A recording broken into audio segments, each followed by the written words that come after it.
Bonjour les amis, bienvenue de retour sur Histoire Reddit. Alors, imaginez ça. Vous êtes à 3 semaines de votre mariage. Tout est prêt, la robe est suspendue, le lieu est réservé, vos parents ont dépensé une petite fortune, et là, votre fiancé décide, vous savez ce qui serait absolument hilarant? Une blague. Pas un coussin péteur. Pas une fausse araignée. Non, non, non. Quelque chose de bien plus créatif. Quelque chose que, et je suis généreux ici, seule une personne avec l'intelligence émotionnelle d'un plot de signalisation trouverait drôle. Et le meilleur dans tout ça? Il ne comprenait absolument pas pourquoi elle était bouleversée. Genre, le mec s'est réveillé le lendemain en pensant que c'était une anecdote sympa à raconter à un dîner. Mais là où ça devient encore meilleur, elle ne s'est pas contentée d'en pleurer. Elle n'a pas juste posté une story triste sur Instagram. Oh non. Elle est passée en mode joueuse d'échecs pendant que lui jouait encore aux dames. Restez jusqu'à la fin, parce que cette histoire se termine de la manière la plus satisfaisante possible. Le frère jumeau de mon fiancé s'est fait passer pour mon futur mari dans mon lit, mais après avoir annulé le mariage, j'ai porté plainte et ça a explosé comme un feu d'artifice là où le soleil ne brille jamais. Je suis assise ici sans grand-chose à faire à part y penser, alors je me suis dit que c'était une bonne idée, peut-être pas, de m'asseoir et d'écrire pour que d'autres puissent découvrir comment j'ai dû annuler mon mariage à la dernière minute à cause de deux idiots identiques. Pas seulement en personnalité, mais aussi physiquement, parce que ce sont deux jumeaux idiots. Il y a quelques jours, j'étais censé me marier dans une grande salle. À la place, j'ai passé cette journée sur le canapé de ma meilleure amie à regarder des émissions nullées à manger plus de sucreries que vous n'en autoriseriez jamais à un enfant. À moins que votre objectif soit de lui faire pourrir les dents et qu'il meure d'une overdose de sucre. Mes parents ont payé la salle. Ma robe de mariée est toujours suspendue dans le placard, là où je ne peux même pas la regarder. Je vais devoir la donner à une association qui aide les femmes qui n'ont pas les moyens d'acheter une robe, j'ai déjà fait mes recherches. Mais pour l'instant, je ne peux pas. J'ai une mission, finir toutes les sucreries avant Halloween. Mais avant d'entrer dans les détails, laissez-moi vous parler un peu de l'idiot numéro 1 et de son frère. J'ai rencontré Brad, 29 ans, quand j'en avais 24 et lui 25. On a commencé à sortir ensemble, mais il a fallu environ 3 ans avant qu'il me demande en mariage. Sur le moment, ça m'a semblé très romantique, surtout qu'il m'a offert la bague de sa grand-mère. Et ce n'était pas n'importe quelle bague, une bague en or avec un petit diamant. Mais au-delà de ça, ce que j'aimais le plus, c'était le geste. J'ai porté cette bague tous les jours pendant l'année suivante, pendant qu'on organisait le mariage. Notre vie était normale. On dînait avec mes parents un dimanche sur 2. Ses parents vivaient à 2 heures, mais on allait les voir une fois par mois.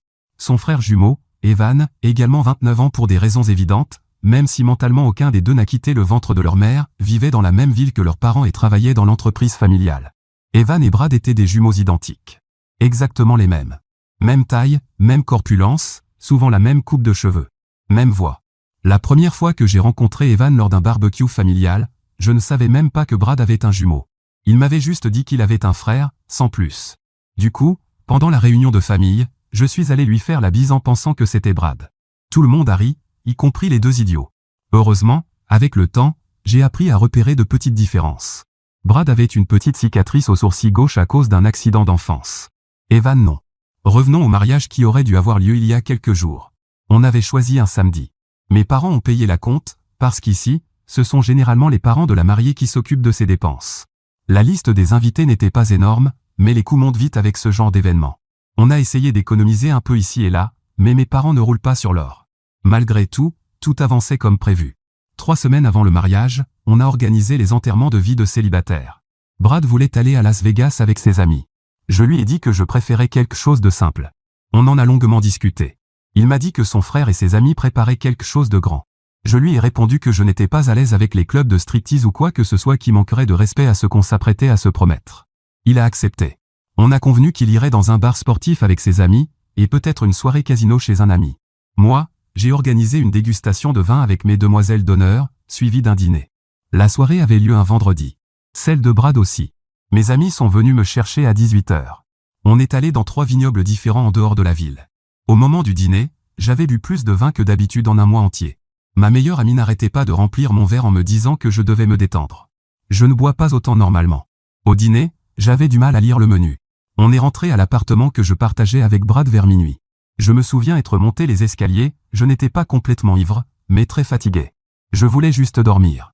Je me souviens être entré dans la chambre et avoir vu quelqu'un déjà dans le lit. Les lumières étaient éteintes, mais je voyais la silhouette sous les couvertures. J'ai supposé que c'était Brad, qu'il était rentré plus tôt. Je me suis changé dans la salle de bain, me suis brossé les dents, puis je me suis glissé dans le lit. La personne s'est tournée vers moi et m'a embrassé sur le front. J'ai répondu au baiser en disant que j'étais fatigué, puis je me suis endormi immédiatement. Je me suis réveillé à 11 heures le lendemain matin. J'avais mal à la tête. Je suis resté au lit encore une demi-heure avant de me décider à me lever. Puis j'ai entendu des voix dans le salon, des voix d'hommes, au pluriel. Je me suis levé et je suis sorti de la chambre. Brad était assis sur le canapé. Evan était dans le fauteuil à côté. Tous les deux buvaient du café. Tous les deux riaient. Je suis resté dans l'encadrement de la porte à les regarder. Brad a levé les yeux et a souri. Il a dit « Bonjour ». Evan m'a fait un signe de la main. J'ai demandé pourquoi Evan était là. Brad a dit qu'il était resté dormir chez nous après la soirée. Puis Evan s'est mis à rire encore plus fort. Il a dit qu'il n'avait pas dormi sur le canapé. Brad s'est joint à son rire. Je suis resté là, attendant une explication. Evan a dit qu'il avait dormi dans mon lit. Il a expliqué que Brad avait dormi chez un ami, plus près du bar, pour ne pas avoir à conduire. Evan était revenu à l'appartement parce qu'il ne voulait pas rentrer dans sa ville en pleine nuit, et Brad lui avait donné les clés. Puis, en riant, ils ont dit que le meilleur, c'était que j'étais rentré et que je m'étais couché avec lui sans me rendre compte que ce n'était pas Brad. J'ai regardé Brad, furieuse. Il continuait de sourire. Il trouvait ça hilarant. Evan lui avait envoyé un message juste après que je me sois endormi, et il n'arrêtait pas d'en rire. J'ai demandé s'il était sérieux, si c'était une blague. Evan a rappelé le moment où je lui avais fait un bisou de bonne nuit. Brad a dit que c'était la chose la plus drôle qu'il avait entendue depuis des mois. Je suis retourné dans la chambre. Très en colère, d'ailleurs. J'entendais encore leur voix et leur rire dans le salon. J'ai regardé le lit et j'ai commencé à réfléchir à quel point c'était inapproprié. Je n'ai jamais autorisé Evan à se mettre dans ce lit, ça ressemblait à une intrusion dans ma vie privée, voire à quelque chose de bien pire. J'ai commencé à imaginer ce qui aurait pu se passer si je m'étais réveillé au milieu de la nuit, vous voyez l'idée. Je suis retourné dans le salon. J'ai demandé à Evan de partir. Il a arrêté de rire parce que mon visage avait changé. Il n'a pas aimé mon ton, mais il a dit qu'il allait partir de toute façon. Il est parti. Brad est resté sur le canapé et m'a demandé si j'allais bien. Je lui ai demandé s'il pensait vraiment que j'allais bien avec ce qu'ils avaient fait. Il a minimisé en disant qu'il ne s'était rien passé. On s'est disputé, je lui ai dit que ce que son frère avait fait était inapproprié, et il m'a répondu que ce n'était pas grave, juste une blague. J'ai dû lui poser la question, parce que je n'arrivais pas à croire qu'il ne voyait pas le problème, quel genre d'homme il était, pourquoi il avait laissé sa future femme dormir avec un autre homme dans le lit. Là, il a semblé réagir, cherchant ses mots pour que ça paraisse moins grave. Pas pour ma sécurité, mais pour sa fierté masculine. Au final, il a argumenté qu'Evan n'était pas n'importe qui, qu'il lui faisait confiance, que ce n'était qu'une blague et que ça ne comptait pas comme quelque chose d'étrange. Je lui ai demandé comment il réagirait si un de mes amis hommes se faisait passer pour moi et se mettait dans son lit. Il a répondu qu'il n'aimait pas les hommes, et je lui ai dit que moi non plus, je n'aimais pas son frère. Puisque, selon lui, je réagissais de façon excessive, je lui ai demandé pourquoi. Il avait déjà fait quelque chose de ridiculement stupide, je voulais voir ce qu'il allait encore inventer. Selon Brad, Evan était son frère et il faisait ce genre de choses tout le temps en grandissant. C'était une tradition familiale de se faire des blagues, et ça n'était rien comparé à d'autres choses, hilarantes, qu'ils avaient faites auparavant et qu'il était prêt à me raconter. Je lui ai dit qu'il pouvait les garder pour lui, ça ne m'intéressait pas. Dans son attitude totalement narcissique, j'étais celle qui transformait ça en quelque chose de grave, alors que pour moi, c'était exactement ce que c'était, j'avais dormi avec un homme sans avoir donné mon consentement. Et même s'il n'y avait rien de sexuel, je n'aurais jamais consenti si j'avais su que c'était lui. Pour empirer les choses, il a dit que je transformais une histoire drôle en drame. Pour moi, ça n'avait toujours rien de drôle. Il a suggéré que j'avais peut-être besoin de me détendre. Je lui ai suggéré de s'excuser, parce que je n'avais toujours entendu aucune excuse. Mais voici le fait, il ne s'excuserait pas pour quelque chose qui n'était pas grave et qui était juste une blague. On a tourné en rond comme ça pendant 1 heure. Finalement, il a proposé que j'aille chez une amie pendant quelques jours pour me calmer. J'étais dramatique et il ne voulait pas gérer ça à ce moment-là. On en reparlerait quand je me serais calmé. J'étais en colère, et cette colère n'est pas redescendue une seule seconde. Alors je lui ai dit que j'avais une blague pour lui, qu'il n'y aurait pas de mariage. Puis je lui ai précisé que ce n'était pas une blague. J'ai fait ma valise et je suis parti. Je suis resté chez mon amie. Elle vivait seule dans un petit appartement en centre-ville. Elle m'a laissé son lit et a dormi sur le canapé. Je n'ai pas eu de nouvelles de Brad pendant 3 jours. Le 4e jour, sa mère m'a appelé. Elle m'a dit que Brad lui avait raconté ce qui s'était passé et elle a répété la même chose que lui, que ce n'était qu'une blague et que je devrais mieux le prendre. Je devais comprendre que les hommes sont comme ça, qu'ils aiment faire des farces. Pour elle, c'était inoffensif et j'étais en train de gâcher le mariage pour rien. Je lui ai répondu qu'elle avait raison, je gâchais le mariage pour rien, autrement dit pour son fils. Puis j'ai raccroché. Le 5e jour, le père de Brad m'a appelé. Il m'a dit que je devais retourner vivre avec Brad. Selon cet homme totalement déconnecté de la réalité, j'étais irrespectueuse parce qu'il dépensait beaucoup d'argent qu'il ne voulait pas perdre. J'ai dû lui rappeler que c'était mes parents qui payaient le mariage, tandis que ne payaient que le dîner de répétition. Pour lui, ça restait beaucoup d'argent. J'ai raccroché aussi. Mon ami n'arrêtait pas de me dire que j'avais raison d'être en colère. Mes parents sont venus me voir et m'ont dit de ne pas m'inquiéter pour l'argent, que le plus important était de prendre la bonne décision concernant la personne avec qui je voulais passer le reste de ma vie. Épouser quelqu'un qui met un autre homme dans mon lit comme une blague ne faisait pas partie de la vie que je voulais. Je les ai remerciés de ne pas me mettre de pression à propos de l'argent, mais je voulais quand même agir. Le matin du mariage, Brad m'a appelé. Il était 8 heures. J'ai répondu. Il m'a demandé si j'avais fini ma crise. C'était ses mots exacts. Je lui ai demandé s'il était sérieux. Il a dit oui. Le mariage était dans 6 heures et il voulait savoir si j'allais venir. Je lui ai répondu que je lui avais déjà dit qu'il n'y aurait pas de mariage. Il s'est mis à crier, disant que je détruisais une relation pour quelque chose d'absurde, comme une blague, et que c'était de ma faute si j'en faisais toute une histoire. Si je n'acceptais pas de mettre ma robe et d'y aller, je le regretterais toute ma vie, parce que personne d'autre ne voudrait de moi. J'étais une femme difficile et dramatique, à qui il faisait une faveur en l'épousant. On a encore parlé de la blague et de ce qui s'était passé. Lui pensait que ça allait me faire changer d'avis, moi, j'enregistrais pour avoir des preuves supplémentaires. Heureusement, mes parents avaient déjà appelé tout le monde de mon côté pour annoncer l'annulation du mariage. Ils ont aussi expliqué les raisons, et je ne pense pas qu'une seule personne ait trouvé que c'était juste une blague.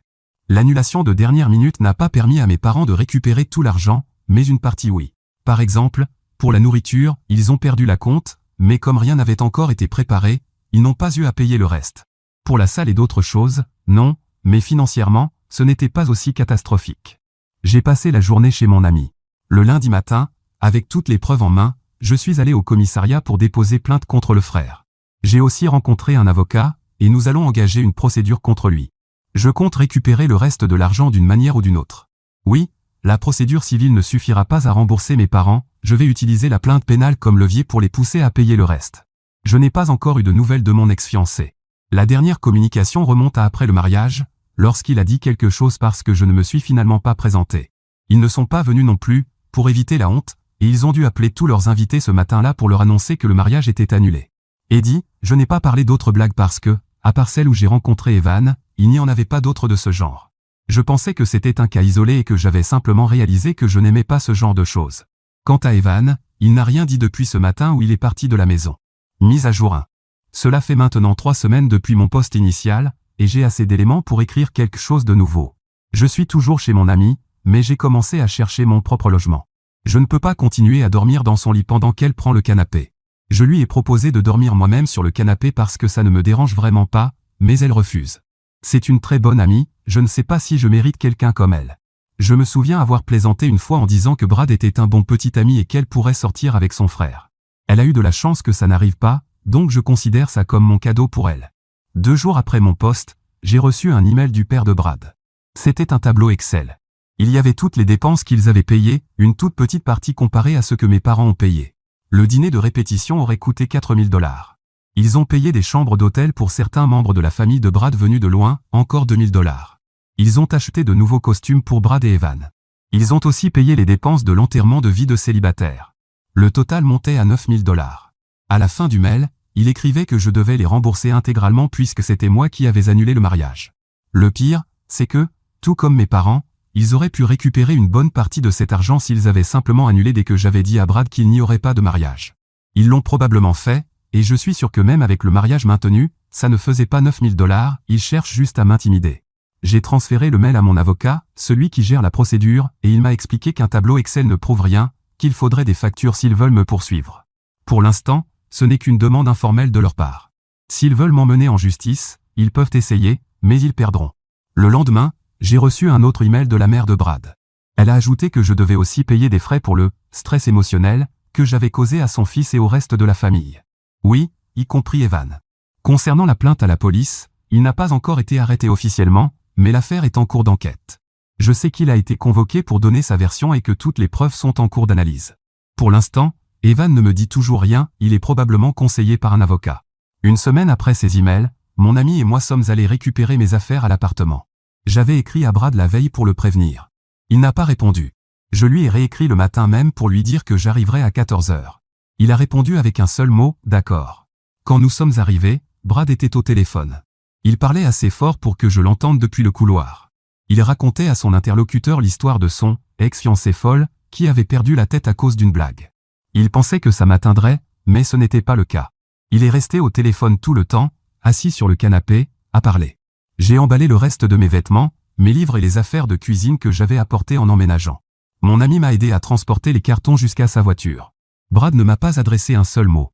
Quand on a terminé, j'ai laissé ma clé sur le comptoir et je suis parti. Un peu enfantin de sa part, mais on ne parle pas vraiment de la personne la plus mature que j'ai rencontrée. Ce soir-là, Evan m'a envoyé un message qui semblait rédigé par un avocat, vu le ton. Je ne vais pas recopier le message exact, mais il voulait s'excuser officiellement et affirmait que ce n'était qu'une blague dans sa famille. Il disait se sentir mal et espérait que je pourrais lui pardonner. Brad lui avait dit que tout irait bien, et il pensait simplement que ça ne prendrait pas une telle ampleur. Je suppose que la conversation avec la police ne s'est pas bien passée, s'il s'incrimine presque lui-même. Mais j'avais des enregistrements de Brad, et il a dû en entendre parler. Peut-être que c'est pour ça qu'il essaie maintenant de rejeter la faute sur son frère. Je ne me soucie pas des excuses, je ne retirerai pas la plainte et nous allons poursuivre. S'ils veulent faire des blagues, ils pourront le faire devant un juge, on verra jusqu'où ils iront. Tout le monde est drôle jusqu'à ce que la police et les avocats entrent en jeu, là, les excuses arrivent avec des « je ne pensais pas que ça irait aussi loin ». De mon côté, je suis sur le point de signer pour un appartement et de laisser mon ami tranquille. Ce n'est pas seulement pour ça, j'ai aussi besoin de mon espace et d'être seul pour digérer tout ça. Si j'ai de la chance, je signerai bientôt et je pourrai déménager rapidement. Sinon, je continuerai à chercher. Attendez une seconde, c'est moi. Alors, la mise à jour vient de confirmer quelque chose que beaucoup d'entre nous pressentaient déjà. Brad savait. Il savait qu'elle ne reviendrait pas. Et au lieu de se présenter avec ne serait-ce qu'un minimum d'humilité, il était assis sur ce canapé, parlant fort de son ex-fiancée folle, pendant qu'elle emballait sa propre vie dans des cartons. Dans sa propre maison. Dans laquelle elle vivait aussi. Prenez un moment pour réaliser ça. Ce n'est pas quelqu'un qui a le cœur brisé. C'est quelqu'un qui est humilié et qui essaie de réécrire l'histoire avant que quelqu'un d'autre ne le fasse. Parce que s'il arrive à la faire passer pour la méchante assez vite, peut-être que personne ne posera trop de questions sur ce qui s'est réellement passé. Et puis la petite excuse rédigée par un avocat, d'Evan? Franchement. Ce n'était pas des remords. C'était du contrôle des dégâts avec une jolie mise en page. La seule raison pour laquelle ce message existe, c'est que la discussion avec la police ne s'est clairement pas déroulée comme il l'avait prévu. Soudainement, le type qui riait autour d'un café veut du pardon. Drôle de timing. Mais voici la vérité dérangeante. Elle a vécu avec cet homme. Elle a partagé un lit, une cuisine, des dîners du dimanche avec ses parents, des sorties mensuelles avec sa famille. 4 ans. Et pendant tout ce temps, elle n'a jamais vu qu'au fond, c'était quelqu'un qui ferait passer sa fierté avant sa dignité à elle. Ce n'est pas de la stupidité de sa part. C'est simplement comme ça que fonctionne la manipulation. C'est discret, confortable, et ça ne montre son vrai visage que lorsque vous commencez enfin à résister. Et c'est ça, la partie qui fait vraiment mal. Maintenant, retour à l'auteur du post. Mise à jour 2. Nous sommes à 2 mois de ma dernière mise à jour. J'ai emménagé dans un appartement, qui n'est finalement pas celui que je pensais signer dans mon précédent poste. Quelqu'un l'a obtenu avant moi, et j'ai dû chercher autre chose. Je préférais le premier, mais celui-ci n'est pas si mal une fois que je commence à le décorer à mon goût. J'ai déjà reçu quelques visites de la famille et des amis, donc ça va. Il y a 3 semaines, la mère de Brad m'a appelé avec un nouveau numéro. C'était pour me dire que Brad allait mal. Il buvait plus que d'habitude et avait coupé les ponts avec Evan. Si j'acceptais de retirer la plainte et le signalement, qui, à ce stade, incluait aussi Brad, tout pourrait redevenir normal. Je lui ai répondu que la prochaine fois qu'ils appellent, ils devraient avoir un chèque signé pour les dépenses de mon père. La semaine dernière, j'ai appris par une amie qui utilise des applications de rencontres que Brad y était déjà. Donc bon, pour le côté, très triste, on repassera. En fait, sur plusieurs applications. Mon ami m'a envoyé des captures d'écran. Dans son profil, il ne mentionne pas qu'il aime faire des blagues. Ce serait pourtant utile pour ses futurs partenaires de bien savoir à quoi s'attendre. Hier, mon ami chez qui j'ai séjourné m'a dit qu'elle avait croisé Evan au supermarché. Il a demandé des nouvelles de moi, mais d'une manière assez dérangeante. Elle ne lui a rien dit, elle s'est contentée de partir faire ses courses ailleurs. Bientôt, nous aurons la première audience devant le juge concernant la plainte contre Evan, qui a aussi éclaboussé Brad. Selon comment cela se passe, il est probable que nous recevions une offre concernant la procédure civile. Nous continuons avec notre plan de poursuivre et de récupérer l'argent de mes parents. Le pire scénario serait de ne rien obtenir et d'avoir en plus payé l'avocat, sans compter tout ce que je dois rembourser à mes parents. Je sais qu'ils m'ont dit de ne pas m'inquiéter, mais je vais leur rendre chaque centime, parce que c'est comme ça que je suis. Même si j'avais le choix, je préférerais que la famille de mon ex-fiancé paie tout. Surtout Evan et Brad, qui sont les responsables. Mise à jour 3. La semaine dernière, mon ami m'a dit que Brad s'était fiancé. Seulement 5 mois se sont écoulés depuis le mariage qui n'a jamais eu lieu. Ça ne me dérange pas, mais je trouve ça curieux que sa mère ait prétendu qu'il était si mal. Pour tous ceux qui doutent des applications de rencontres, apparemment ça fonctionne. Ou peut-être qu'il l'a rencontrée ailleurs, je n'en sais rien. Je ne sais pas qui est cette femme, je ne la connaissais pas quand j'étais avec lui. Ça pourrait être quelqu'un avec qui il me trompait, ce qui aurait beaucoup de sens, ou quelqu'un rencontré récemment. Je ne trouve pas un engagement rapide si étrange, ce ne serait pas le premier cas que j'entends. J'ai pensé à prévenir cette femme, puis j'ai décidé que ce n'était pas à moi de le faire, et que ça ferait un peu mesquin. Elle finira bien par le découvrir elle-même. J'espère juste que ce sera avant le mariage. À moins qu'elle aime les blagues et qu'il soit son partenaire idéal. Qui sait, il doit bien exister d'autres amateurs de farce. Je ne fréquente personne, et je ne cherche pas à le faire. Les gens me posent parfois la question et je réponds simplement que je me concentre sur moi-même en ce moment. Ça met généralement fin à la conversation.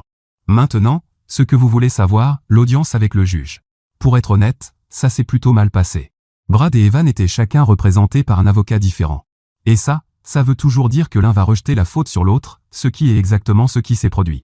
Evan a dit que Brad l'avait convaincu de faire la blague, que ce ne serait pas grave.